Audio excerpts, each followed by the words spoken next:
as we know, we keep saying, we know it's a balancing act between saving lives and saving livelihoods. Unbelievably, we are now close to closing the first quarter of 2021. That went really fast. But what are the indicators on the livelihood side, on the economy side? What are you seeing this early on as indicators of how the economy is doing? Well, I'm extremely bullish. In fact, we are sharing I'm sharing, we have a press release tomorrow saying that I believe that fourth quarter of this year will be the beginning of a very strong rebound. Why? Because the vaccine deployment between now till the fourth quarter will be quite strong. And if we execute and we're able to convince the Filipino people that do your part as a Filipino, vaccinate yourself to protect yourself and the rest around you. That is the only way we will win the war, if we have a high compliance of Filipinos vaccinating. Number two, election spending will happen as we approach Christmas and as we approach the year 2022. It's a presidential election.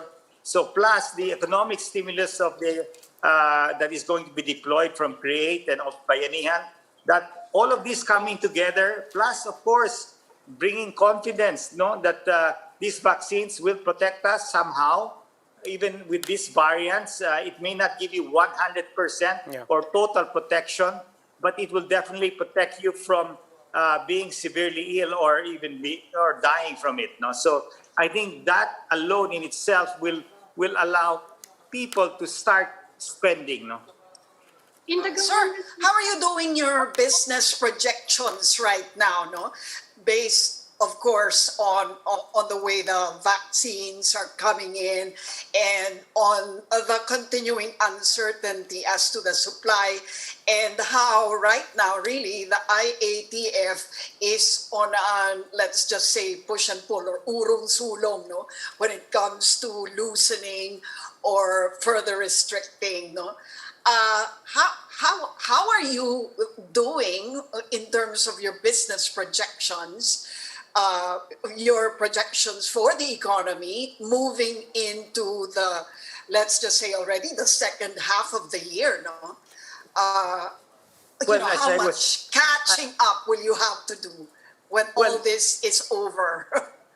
Well, it depends on the sector. We belong to food and beverage, which was somehow spared from the pandemic, so we are not doing too bad. But my concern are the micro and small entrepreneurs who don't have enough leeway in working capital and bank loans.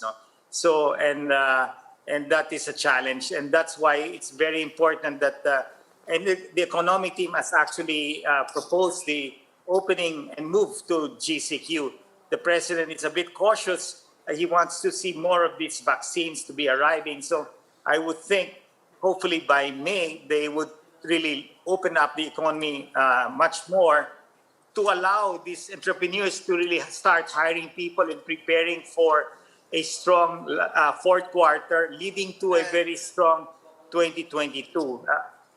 Or else, if we don't open the economy, all of these programs that the economic team has done for its stimulus package will just go to waste, because if the engine is not running, why pour the gasoline if it's not able to run? So you have to open and run the engine so that these remedial measures of stimulating the economy, and you have a natural stimulant right now because it's going to be election spending, and that is a very big stimulus here. And I think Christmas you will see the beginning of such. So we should make sure that we vaccinate as fast as we can, and hopefully open up the economy, and let's see what happens. Domestic tourism has to restart. I pity many of the hotel owners, the restaurants who co-locate, the souvenir shops, and the like. This is one of the most severely hit sectors, our tourism sector. Sir, in the meantime, you mentioned, these factors: election spending, the economic stimulus package, the bringing back consumer confidence, and of course, in general, reopening the economy. This will certainly nobody's doubting that, especially given the baseline of 2020, we only have an upward trajectory. But do you think these factors that you mentioned are enough to ensure that nobody gets left behind?